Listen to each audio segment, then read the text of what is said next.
सा प्रेम भो गेल, दिल तोहर नाम लो गेल। पहिल नजर में मान हमर तोहर संग उइढ़ गेल। हंसी तोहर चांदनी, नैन तोहर जादू छै। तोहर बिना ई जिंदगी अधूरा सपना जकाँ छै। पहिल बेर जखन तोरा देखलू, दिल अपन बात बिसर गेल। तोहर मुस्की देखते देखते मन हमर पागल भय गेल।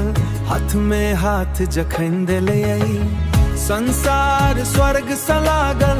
तोहर संग बिताओल हर पल, तोहर संग बिताओल हर पल जीवन के सबसे सुंदर लागल। तोरे सा प्रेम हो गेल, दिल तोहर नाम लो गेल। हर धड़कन अब तोरे ले प्रेमक गीत गाबै छै। हर धड़कन अब तोरे ले प्रेमक गीत गाबै छै।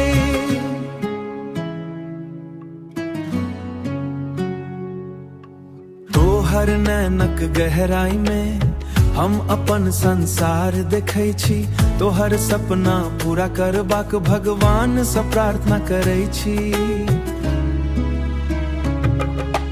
हर खुशी में संग रहब, हर दुख में हाथ पकड़ब। 7 जन्म धरिए सजनी तोहर संग प्रेम निभायब। चांद सितारा साक्षी रहत, हमर प्रेम अमर रहत। समय बदल सकै छै, मुदा दिल नहीं बदलत। फूल जेका महकै जिंदगी, जय तो हर साथ रहत। हर सांझ हर भोर में तोहर नाम हमर रहत।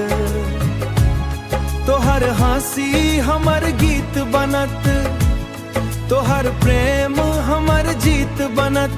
दुनिया चाहे जे कहूँ, तोरे सा प्रेम सदिखन रहत। तोरे सा प्रेम हो गेल, दिल तोहर नाम लो गेल। जीवनक आखिरी सांस धरी तोहर हाथ नहीं छोड़ब। तोहर प्रेम हमर भगवान छे।